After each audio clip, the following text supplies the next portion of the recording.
button on? No. All right, cool.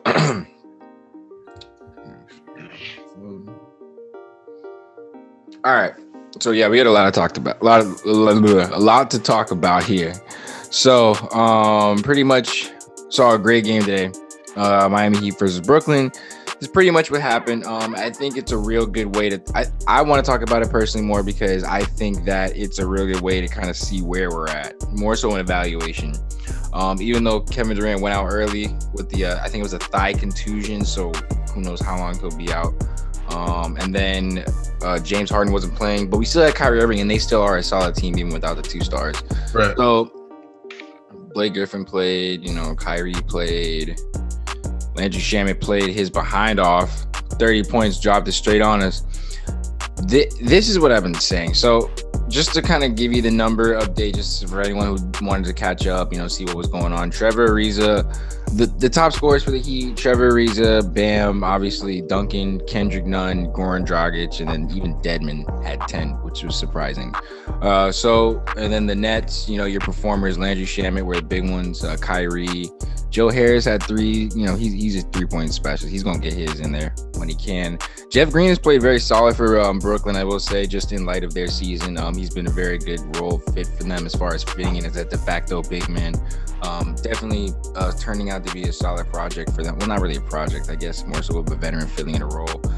But to speak on projects for the Heat, Kendrick Nunn, 17 points, 2 rebounds, 3 assists, 29 minutes, which means they trusted him tonight. More so because Jimmy Butler is out. So he kind of got minutes, but he took advantage of it. So does this point to maybe getting more minutes down the line or building maybe his value? Do you see that this maybe could be anything potentially down the future, or you think this is just he just had a good game?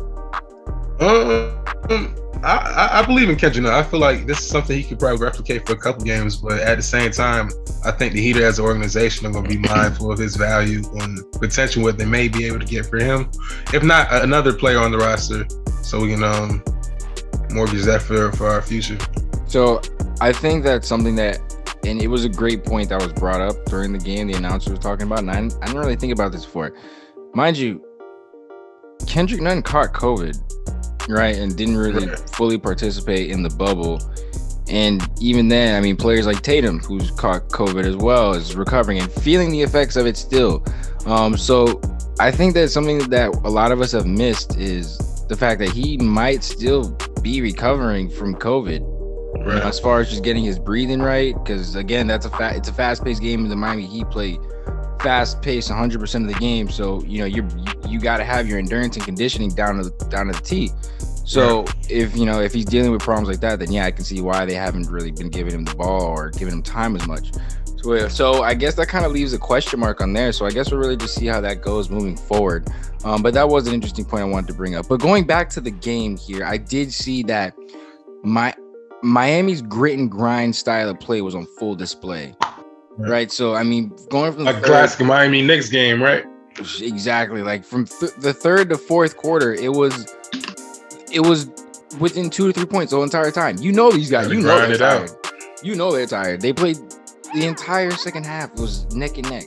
And I thought they gave it up in the end. I thought they had messed up in the end. And I was like, oh, Lord, didn't close the gap.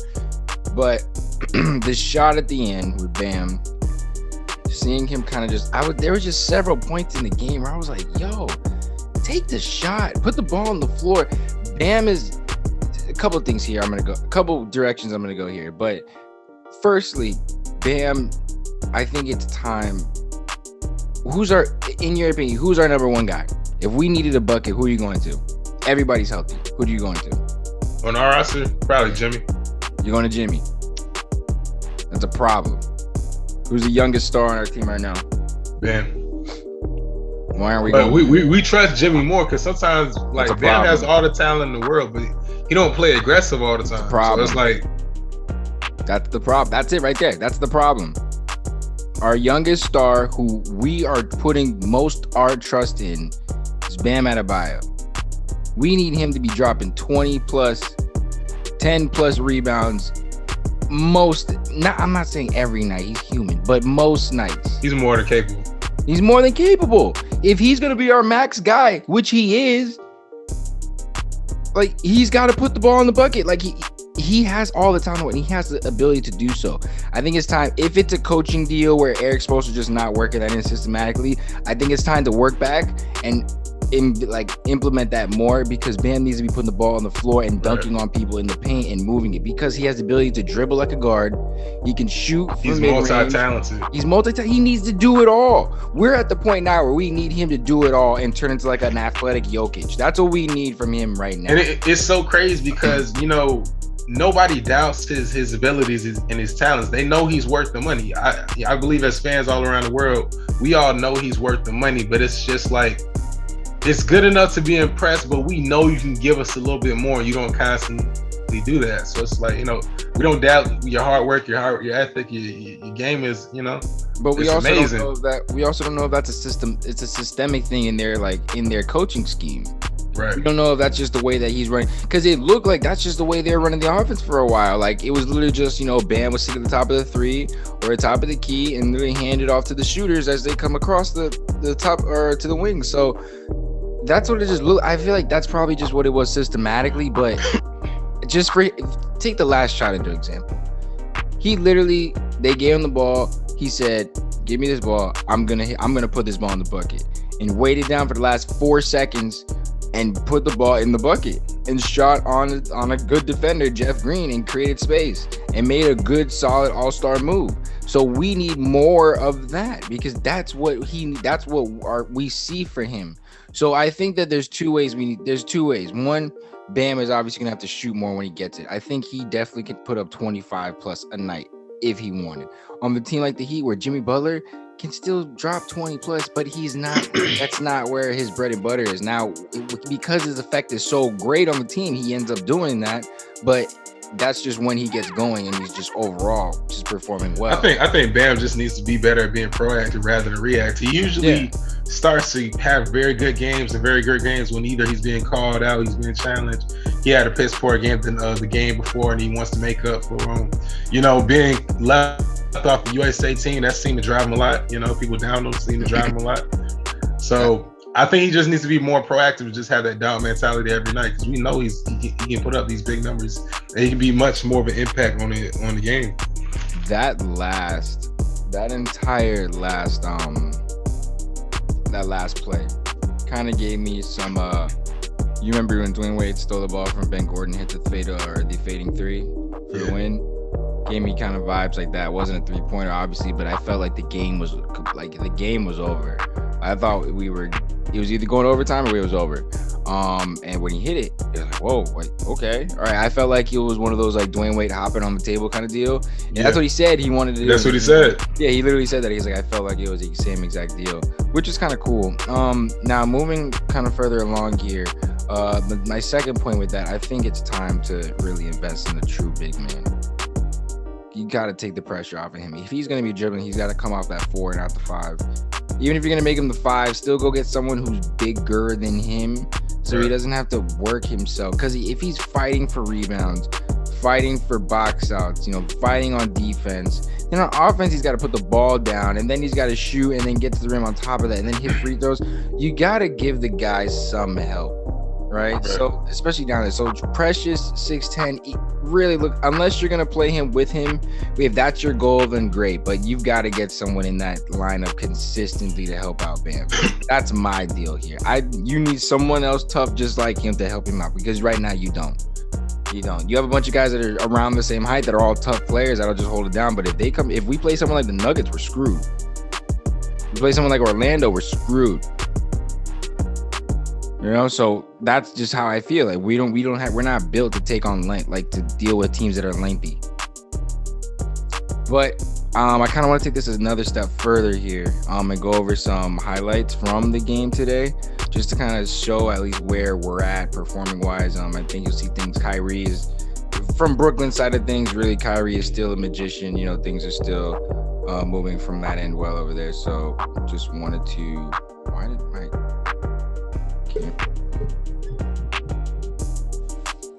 all right, cool. And we're back. So, all right, cool. So yeah, we're gonna take it to the highlights. I'm about to share the screen now. Un momento, bro. Screen right, cool. So you see the game? There you go. All right, so we're gonna go through here. So yeah, pretty much as you to start off, Kevin Durant was giving us a problem. He got hurt early on. Defense wasn't actually that bad this game. It's actually really good for us to kind of hold up. I mean, they were getting everybody involved, like you just saw there.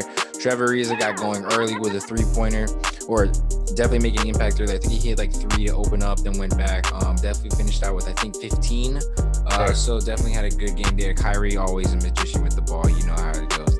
That's kind of, we knew what we were. He's gonna dance, man. He's gonna dance. Yeah, whatever happens, he's gonna dance. But I guess the biggest surprise of the game really was Landry Shamet, who played his behind off, dropped 30, scored at every possible moment, and it just seemed like he was the one that was keeping them.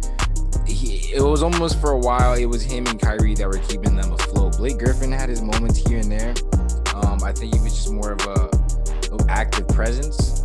I mean, like, there, like, you just saw, like, Landry was literally just exposing every opening he had here. But Duncan was getting shots. Goran Dragic hit a lot of clutch layups in the end, and he definitely has a habit of doing that, which is why he still has value on the bench. But like I said, man, I think the game started to change, and I think Miami started to kind of grow in confidence and hold in there as Bam started to just hold the ball longer and take control of it and more ownership of the offensive possessions, which I think is what we need. I mean, look here, like, we need more of this, you know? That's what we need, like him to be that smaller Joel Embiid type build. And if we can get him to that, then getting him help, now we can get him help built around his style of play. So, looking at it now, maybe someone who's, a nice perimeter threat, maybe not, again, we don't really need a slasher, maybe someone who could stretch the floor as a guard, that would be something that we could definitely use. I mean, or if you want to go get a DeRozan type player, again, that's, it's up to you, free agency. We already talked about that in another podcast. But that's pretty much what I saw from this game. Definitely showed that we have some promise. I think that as far as the way we handle the offense, because the defense, again, we're like top 7. I think we're like the 7th ranked team defensively in the league, I believe. So defense is gonna be there for us. It always is. Offense is the one deal that always slips. I mean, there you go. Andre Iguodala is always giving. So we have a lot of veteran minds in there that know how to play the game. Trevor Ariza, Andre Iguodala, and they're definitely still keeping the young guys on track. So I think that Bam putting the ball on the floor more, I mean, like, just running the offense through. I mean, you see here, like, he looks, he's open, and he just hit a fadeaway. Like, bro, like, we need more of this. This is what we have. We need to utilize it more. And then now we can go get players to build around this. Because what we built, this team is not built right now from what I've seen. Well, it is. I shouldn't say isn't, but it for the most part it is. But there's still work that needs to be done here. Because essentially what we have here, we need to build a better team around Bam.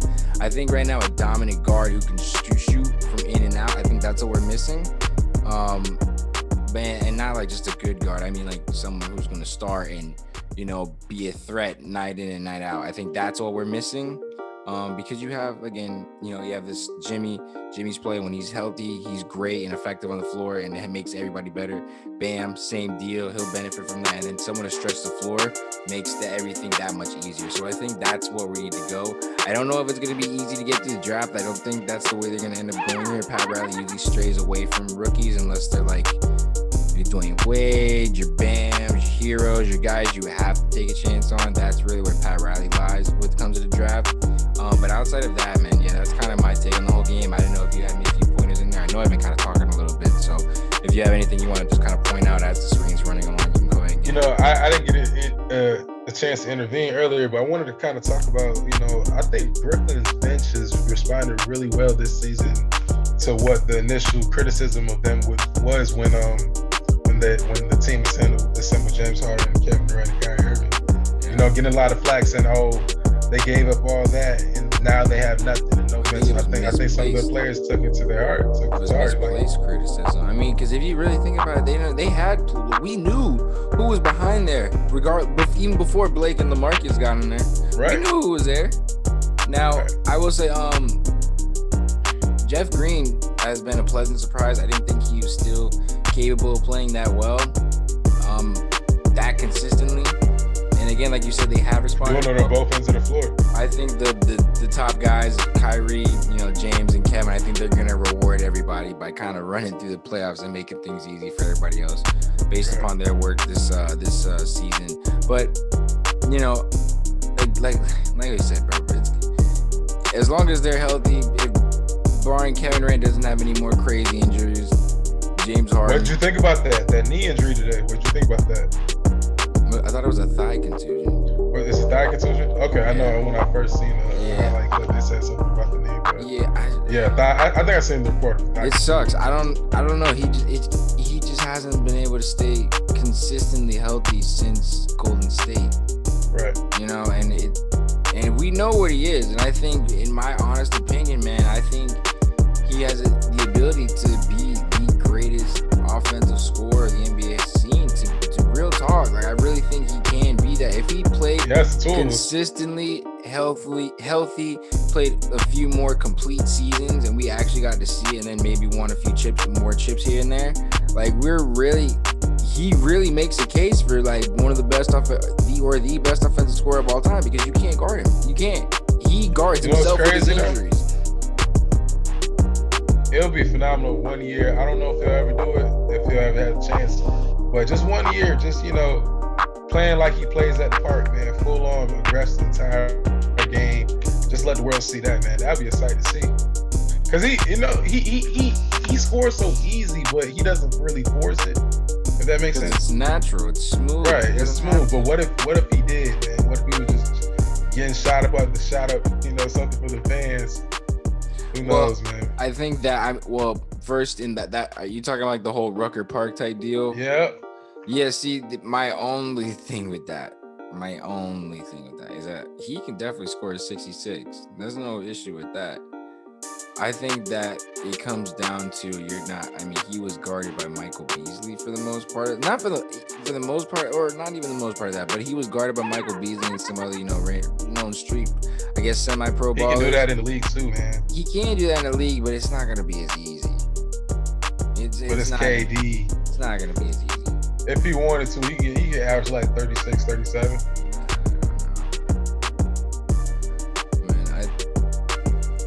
What I saw from the Heat is they're not far from where we need to be. I still think that there's that guard presence. Again, D-Book might sort of kind of maybe I can't even really confidently say he'll fill it. He might fill it.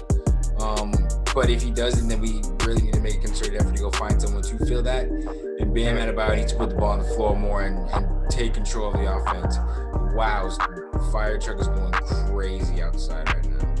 But I think. But how does Oladipo fit as a third role player? Because when you seen him at his best on those teams in the end, he was mainly the number one option. To be real, I've been thinking about it. I don't think he does, because he's not a shooter. Like, you got too many guys that live on the inside. If everybody's living on the inside, you're just crowding this floor at the end of the day. You're just crowding one spot. So if Depot doesn't come out shooting threes like that, then I don't know. That's why players like Duncan Robinson gets so much time, and Tyler Hero gets so much time, because they can hit threes consistent and put the ball on the floor and do other stuff and still hold it down. So I think that's the type of guard that did, like a point guard who obviously is better than both of them. So like they're thinking Mike Conley is a big one. I wouldn't give you Mike Conley, but that's just what I'm saying. But this isn't a free agent talk. This is just what's been going on. But yeah, that's what I think overall what we're missing. Pretty much showed from this game. I don't have too much else outside of that. Did you have anything? I'm good, man. All right. Well, yeah. Real quick. I guess it's just a quick one. It felt like it was a quick one, but I guess we'll see by the time. Yeah, guys, go ahead, like, subscribe. You can go check the channel. We have 4 other more episodes. You haven't checked those out, or 3 other episodes. You haven't checked that out as well. Again, this is Josh Ezel coming at you with Guard Up Podcast. Yes, we will see you next week. Peace.